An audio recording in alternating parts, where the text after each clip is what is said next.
Okay, meh, man. Some of my mehs could have been tops if the tops weren't so good this week. Oh, okay. So let's throw that out there. Okay, Fair. you start, sir. What you got? Okay. Starting off Berserker. Berserker. Would the you Bleeding like some Tide. making fuck berserker? Where did I put that at? That snuck into my top 10. Oh, okay. I thought this did. thing was good. It was okay. The art's okay. It felt long. That's why I'm giving this a meh. I didn't think it needed to be this long. It was long. It's oversized. Yeah, it's like it didn't need to be oversized. 40 some pages. And is it ever?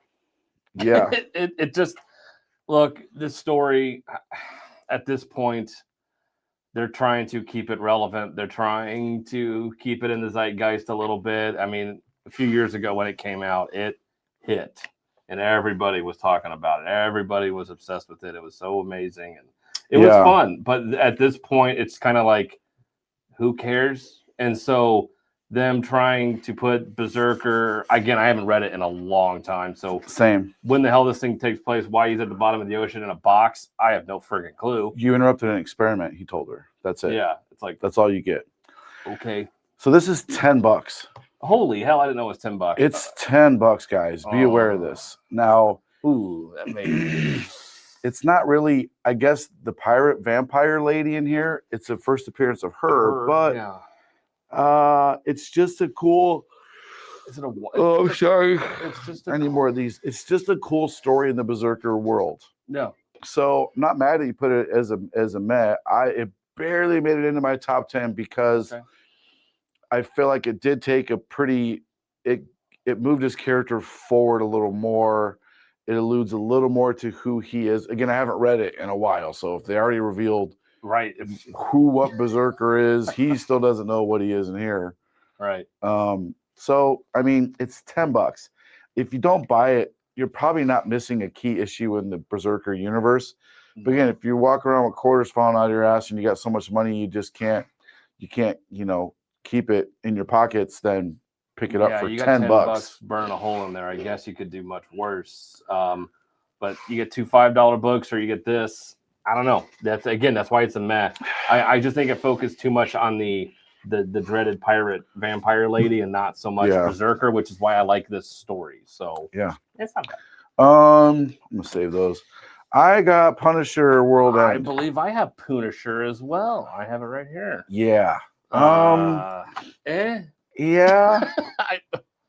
He's El Zombie. I mean, so we get where the El Zombie comes from. Yeah. There's some brutal fights in here. I mean, brutal fights, like savage.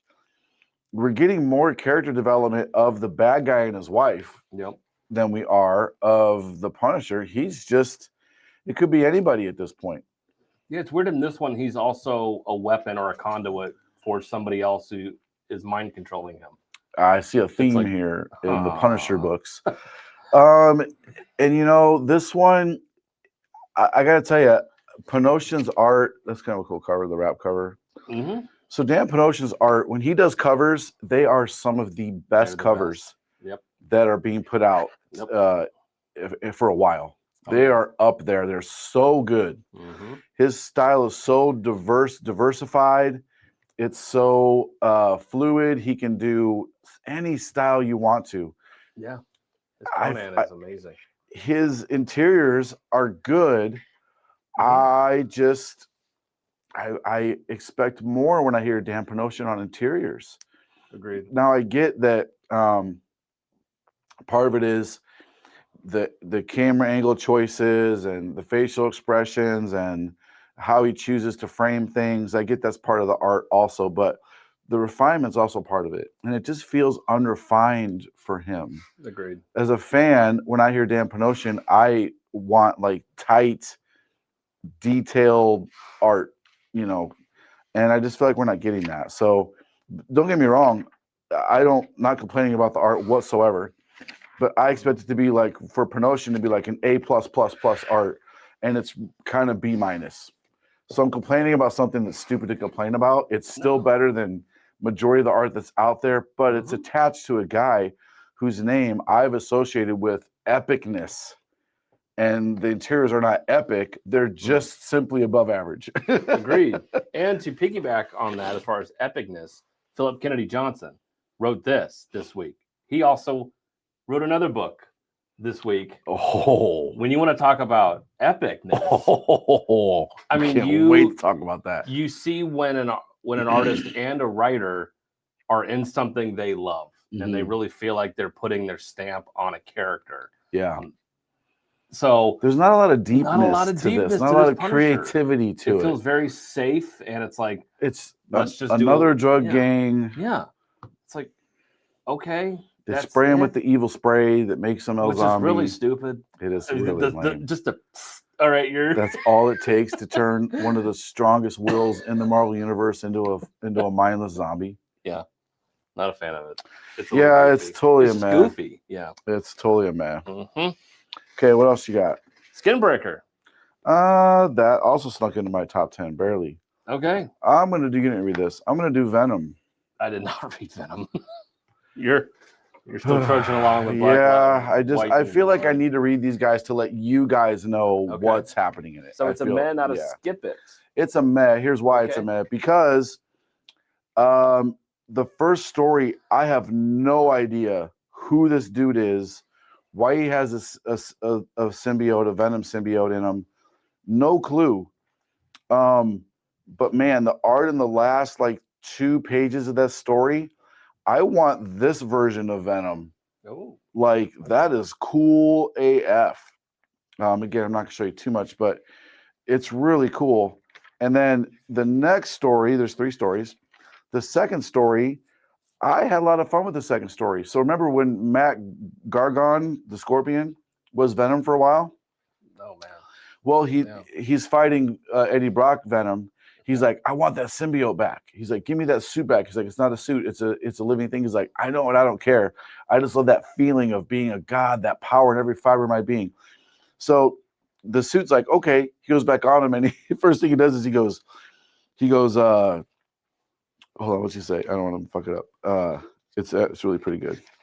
So the suit goes back on him, and the first thing he says is, let's eat some brains. And Matt Gargan goes, what'd I just say?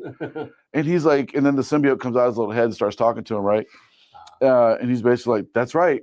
Remember when we used to eat people? And he's like, and he starts describing in detail the taste of flesh, the brains sliding down the back of your throat, and the deliciousness. And Matt Scorpion is like, no, get off me, you're disgusting. He's like, but you chose to forget about all this, remember? He's like, you two gross idiots can have each other. And he basically, but the way they tell it, I butchered that story, but the way they tell it is pretty good. The last story is just annoying. Chris Bachalo, you remember when he was on the X-Men for a really long time? Oh yeah. Did I forget? I feel like he wanted a reason to draw a bunch of Venomized cats that make no sense. It's just he wants to get a star back from a tree that the black cat stole from the Christmas tree. And if you like his art, it's just the black blobs of supposedly cats that say meow all over the place. Adorable. Why? Anyway, it's a meh. It's almost a skip it, but there's some great covers out there that you might like. If you're a big Venom fan, get the covers. And then same with the that first couple stories were I had fun. The second one was the strongest one. First one's okay. Third one, but anyway, that's why it's a meh. So Skinbreaker, a meh, huh? This series in and of itself is very much, I can literally take it or leave it.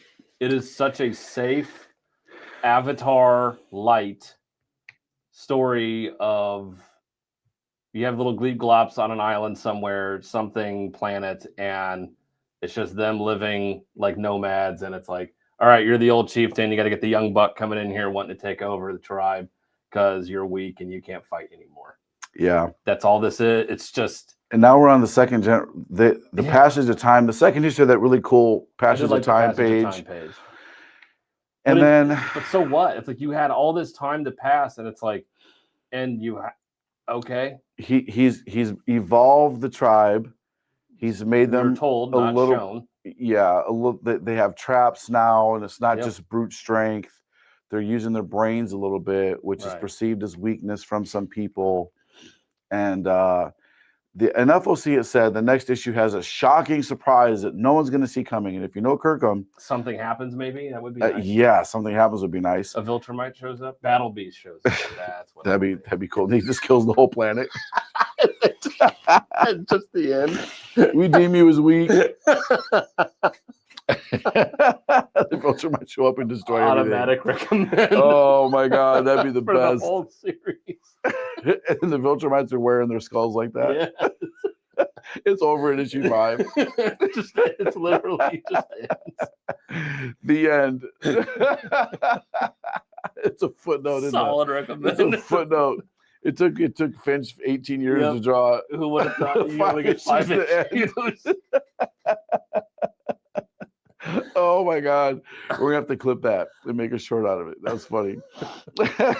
Okay, so it's not gonna my top 10 again, just because of the art. Again, I agree with you. The story it feels so stagnant at this point. Yes, it feels very stagnant at this point. Mm-hmm. The chieftain's old. It's his turn to be challenged. Like, oh, shocker! Or someone's coming a million miles away. So something needs to happen next issue, or else this is going to be a series that went from, holy crap, this could be the series to really end 2025 on a bang and bring us into 2026 to a. Oh yeah, remember that other title Kirkham did? Yeah, the art was great. Yeah, sure was. Yep, that's it. Nothing really happened. Oh, yeah. We get to 6 issues, then it really picked up. It probably took him 15 minutes to write this, and it probably took Finch all 18,000 years to do the art. That's why Kirkham even says I think in the letters page, it's been a labor of love for all these years. I can't remember if it was 18, whatever it was. It was a long time, over a decade. Yeah. But it's like, it's probably just Finch took forever to draw it. Which makes sense. I mean, the detail is this. I mean, it is unparalleled. It is an absolutely gorgeous book to look at. But that's it. It's just window dressing. It's like, give me actual characters. Give me a story. Give me a villain, maybe. I know we don't even have that. It's just these gleep glops. And it's like, no, we got to fight these things too. They're coming. I love you call them gleep glops. Yeah, it's like, what? It's like, all right, who cares? These gleep glops. Yeah. So, man. It's treading water at this point. No, I agree. But art snuck it into my top 10. That's fairly. I'm mad at you. Okay, I have DC KO Superman. Oh, that's stuck in my top 10. Detective Comics 1103. I didn't read it. Okay. Why is it a meh? You go, sir. So I was really high on this when it kicked off with issue 1 of this new arc. You've been liking Detective for a while, correct? Yeah. Okay. So this new run of Batman being infected with this drug that takes away all fear from people. They're fearless, and so it causes people to do anything and everything that they want. And then you see the ramifications of it on this boat. Batman inhales it. Then now he has like 48 hours until he loses all, and he'll do whatever he wants to do because he's absolutely fearless. Well, fear is good. It is. You kind of need it a little bit. Yeah, fear. Yeah, it kind of keeps you a little grounded. It's like, maybe I shouldn't do this, where it's like, if you're just in and uninhibited, where it's like, I can do whatever I want. It's like, you want Batman to be like that? Yeah. Not going to be good. I don't want to be like that. Yeah, so then he needs Superman and Lois Lane to help him out, do some kind of reconnaissance and do some, recon in both ways. You have Superman, he needs help with one way, then Lois Lane, hey, I need you to talk to this billionaire guy who's behind all of this thing. This story is very much modern day. I equated it to like Casino Royale. Okay. Just a retelling of James Bond. It's very much a James Bond-esque story. You get the espionage, you get Batman going onto a secret island and having to kind of do some stealth. It's like there's a little bit of that in this, which I kind of like. I can appreciate that. But then every now and again, you get Tom Taylor throwing some lines in there that Batman having to affirm Lois Lane of, you're the greatest reporter of all time, right? It's like, come on. We don't really need him saying come that. On. Like, I don't take compliments well, so I can't imagine that someone like Lois Lane would need to be told that. Yeah, when they're in the Batmobile, he says, where's the line? I tried to be informed, and you're the greatest investigative journalist in the country. I'm sure you know this. Thank you, Batman. Come on, Tom Taylor. So there's some little cringe things in here, but at this kind of point, I I want more from the villain. We're not getting a lot of his story from his kind of side of it, where he's kind of doing this Wizard of Oz, Cowardly Lion type thing, where it's like we're not really getting more of that. It's more of this other investigative side of it. But I would like to see more from the villain at this point. That's why it's a meh. I still like it. I'm still having fun with it. It just didn't do enough for me in this issue to really kind of push it above and beyond. Maybe next issue will come back. All right, so I really like Superman. I liked it too. It's one of the few tie-ins that I feel like actually matter a little bit. Now, it's hard for anything to matter during this fight tournament. They're on a whole nother dimension. They have their own set of rules. The world is ended, supposedly, and they're on the Fortress of Solitude looking for answers for something about what Darkseid. Help me remember what they're trying to find again. A history of the dark side and the gods. That's right. Yeah. And then Superboy Prime is in here. I love it. Which is pretty cool. He's written very well. And then I can't really tell you a whole lot. I don't want to spoil anything for you, but it's a good read. I wasn't mad at it at all. It's one of the few ones that made it into my top 10. I'm sorry, into my recommended reads. It's a meh for the DCKO. So yeah, it was pretty solid. Agreed. Yeah, pretty solid. I agree. Okay. One that you did not read, Batman Arcadia. I didn't. So I got zombies. We talked about this already last video a little bit. It's a meh. The rest of them for me have been top 10s. This one definitely slows down. You get the end of the Phoenix. What happens with the Phoenix? What you think would happen happens with the Phoenix. I don't really like how they got away from the Phoenix. Yeah. She is a god. They just kind of swung away. He swung away and she just kind of flew away. Yeah. So I mean, she's got to show up later on because she's a zombie god. Right. But yeah, we have Astro Doctor Strange. We're introduced to him because his body's a zombie, but he's not. Spoiler alert, sorry. And then they have to, him and the Silver Surfer are like, we need to go find somebody. They go find Thanos. And none of the scenes on any of the covers happen in the book. So there were a couple cool moments, but it's also kind of a slower issue as far as pacing goes. So if you're liking the series, pick it up. You don't want to have that gap in the series, but it's not a must read and it's not a skip it. It's just a next issue. That's fair. Yeah, I agree. So I was going to read this. I got to page 2 and I realized I don't care that much about the Question or Green Arrow. Yeah, and I don't either. So it's a meh because Gabriel Hardman, who did the writing and art for this, the art is very, I'd say, Mike Perkins light. Okay. Which again, hey, that's a compliment. Mike Perkins, I love Mike Perkins. His art's great. This guy, you can kind of tell he does a little bit of Mike Perkins, a little bit in there, so I can kind of see that. Again, yeah, Vic Sage, The Question, very much. This read to me in the beginning very much like Rorschach breaking in to see Dr. Manhattan. Okay. Like it felt almost. It kind of looks narrating. Yeah. October 12th, 19. It's like I can picture that. And I'm like, okay, this is what this is. So this story is very much a modern times of pollution is bad, and we need to find a way to get rid of pollution. And haven't we already done that? Haven't we done that story? Yeah, it's like, okay, and then all these billionaires had to get together. So then you have Oliver Queen, who in this story, he's no longer in charge of his company. Okay. Outed, and all these billionaires are meeting on some secret island for some guy who's like, I found a way to build this thing that's sustainable on the ocean sort of thing. And the Question is trying to get in onto this island, and Batman gets there because Bruce Wayne obviously gets invited, and they're doing some kind of research. It didn't feel very inventive. It didn't feel very interesting to me, and how the cliffhanger at the end of this is just kind of like, so what? It's like, okay, I kind of saw that coming a mile away. So he goes from Jungle Batman to Snow Batman. Right. So this story felt like a retelling of other stories kind of put together into one kind of story. Again, window dressing. The art is fantastic in this. I loved the art.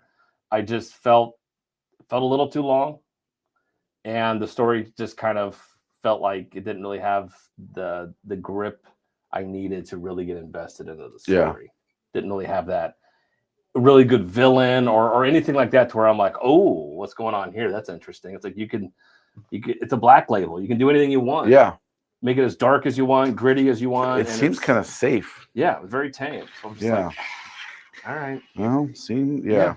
I'm kind of glad I didn't read it. I feel like I just read it. Oh yeah. Just looking through it. Very long. I have Survive. Okay, I have Daredevil and Punisher. I got 2 more. I got 3 more. Why am I so far? Okay, Survive squeaked into my top 10 as well. So I didn't read issue 2. Well, I skipped for some reason. I didn't read it, but I don't feel like I needed to. That's kind of one of my big gripes with it. It's pretty good. You can definitely tell Bad Eddie is writing these things to be movies. I want this to be a movie. Yeah. I 100% was like, this should be a movie. I would watch this movie in the theater with popcorn and a large peanut M&M and a large Diet Coke and enjoy the shit out of it. So it's pretty good. You get the sense of dread. You can feel the sense of urgency. You can feel the pressure of this boat collapsing around them. There's a very uneasy alliance forged in this one. I don't think either one of these guys trust each other as far as they can throw them, but they have to work together to survive. So so far so good. It's a meh for me. Again, this week was so strong in the top 10. I got a lot of my MEHS could easily be a top 10, but this was a meh for me. That's fair. It squeaked in my top 10. Just the art alone, I really like the art. Not mad at it at all. But okay, so Daredevil, Punisher, like Sean alluded to, it's not bad by any stretch of the imagination. It's a meh for me. I don't really know what it is yet. It's hard. Again, like we said, there are 3 Punisher titles, 2 of them out this week. Yeah. To where you're literally revamping Punisher. Yeah. And you're revamping Punisher and Daredevil again in this. And so it's very jarring when you're reading all of these things. I can't imagine being a new reader. Well, like you said, Twin Towers are still up in this one. Correct. So this is pre 9/11 story. Right. So it's like we're going way back. So they don't even know each other in this. So it's them meeting for the first time, we assume. Yeah. But it's the same thing they did with Captain America. It's like you take this character out, you plop them into a certain time frame, but it's like, wait, so no baggage from anything else, but the world moved on. It's like same thing with these characters. It's like, okay, anything in their past never happened. It is all just right now and some point before 9/11. Which is kind of the same thing happening in Mighty Thor. Correct. It's like you're just dropping these characters at certain times, and it's like, okay, go. It's like, but why? Why do you need to tell this story at this point in time where you're revamping their stories? There's no cohesiveness to the Marvel Universe right now. Agreed. DC, you know what you're getting, even if they put the KO title at the top, you know they're all acknowledging chaos happening. Right. Isn't Age of Revelation happening? Yes.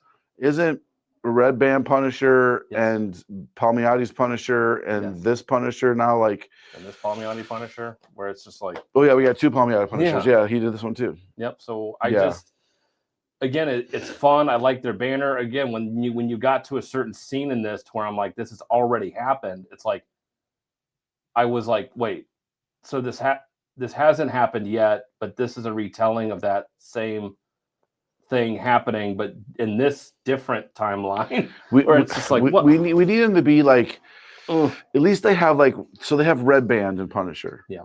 Okay, we understand those are adult titles. Got it. Maybe in continuity, maybe not. Battle World's not in continuity. Right. Marvel Zombies not in continuity. It's a fun story. If this is not in continuity, then you got to tell us. Right. Or if this is is there going to be a series of titles coming out that are placed in different times throughout with the X-Men, the X-Men of Apocalypse that came out. When's that happening? Right. They're just throwing stories at the wall to see what's going to stick. Like, can you give us some kind of organization to the Marvel Universe and comics? Please give us some kind of organization, because really that's not fair to readers. It's not. That are on the shelves going, Daredevil, Punisher, and the big meeting between them already happened. Right. It was already told. Right.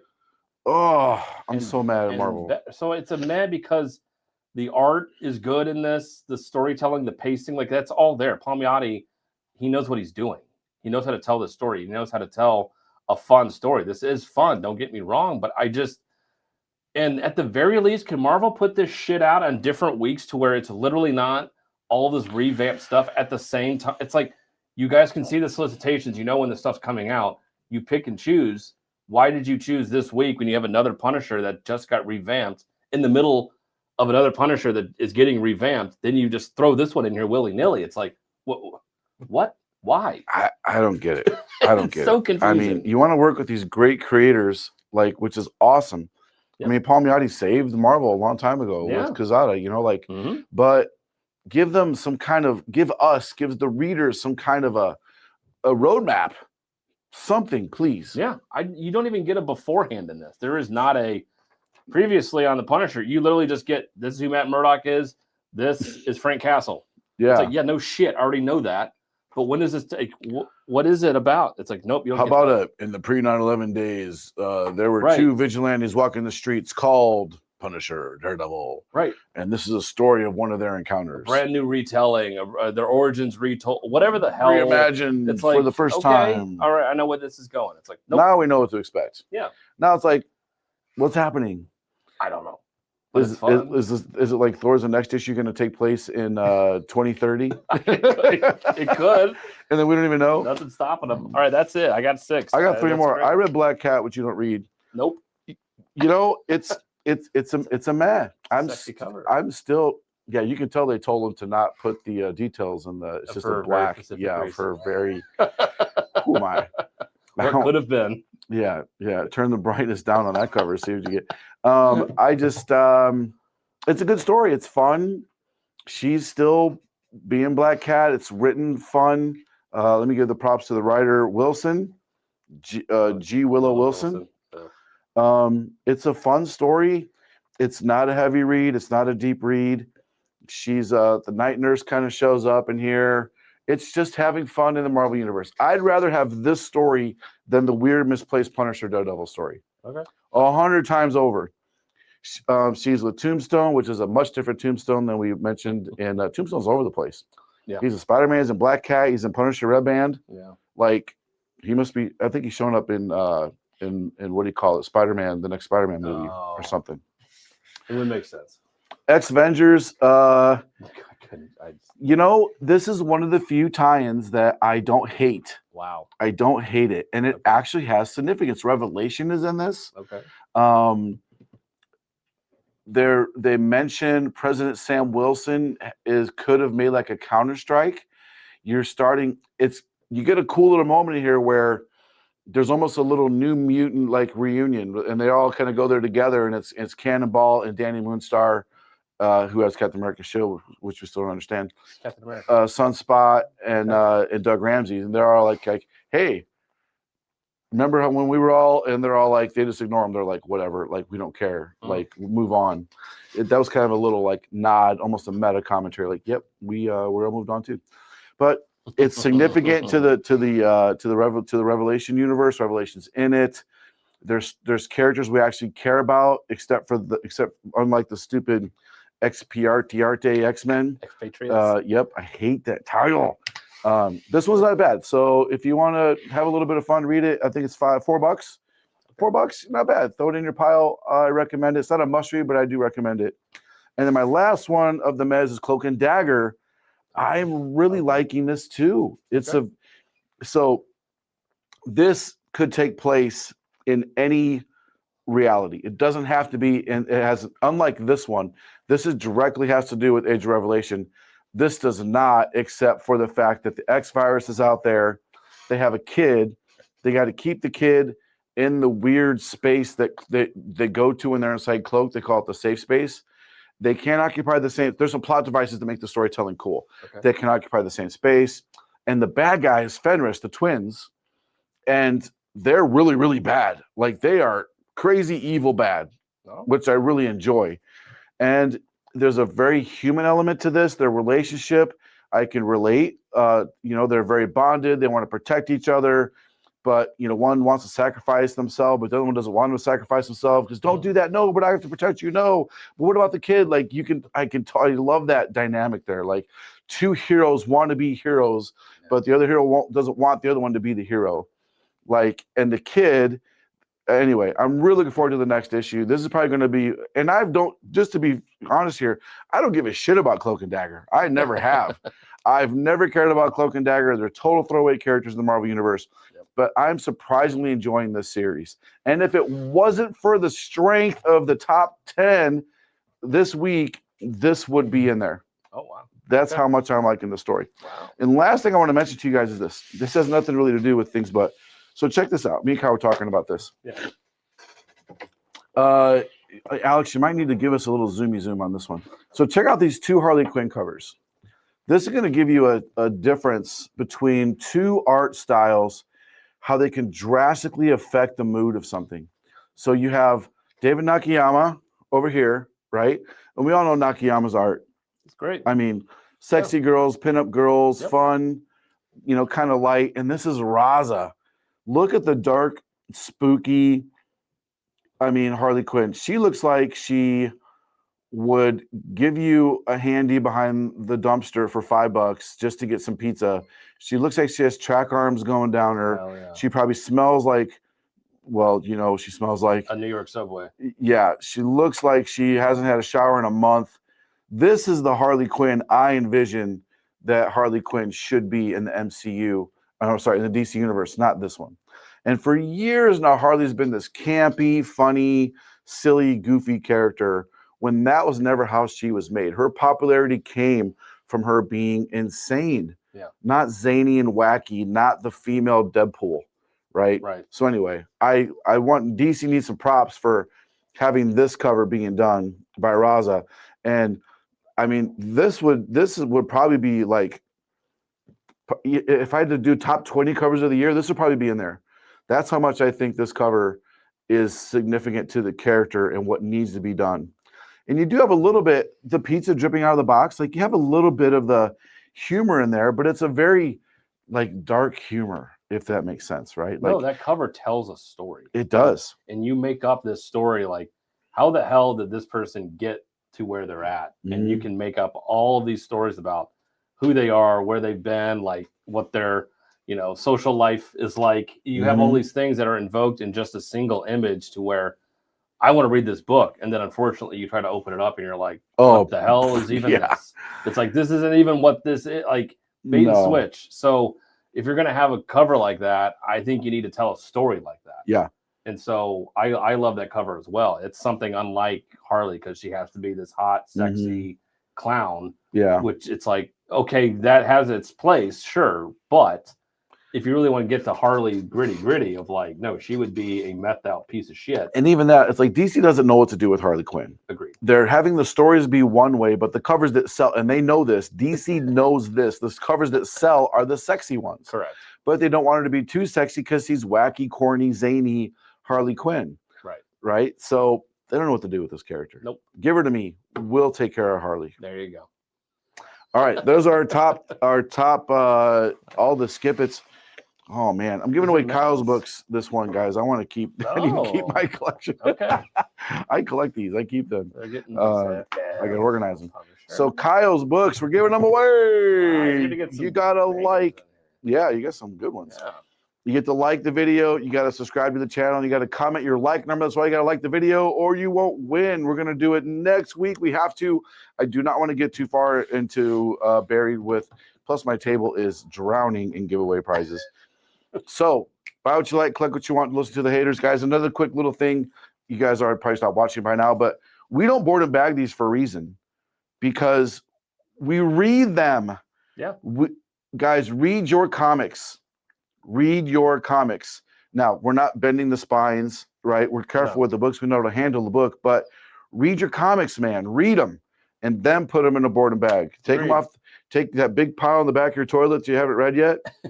Just take some time, read your books, put your phone down, pick up your comics, put your phone down after watching our videos, and then read your comic books. There you go. All right. See you guys next video. How long is that one? 34. Not bad. We're moving along.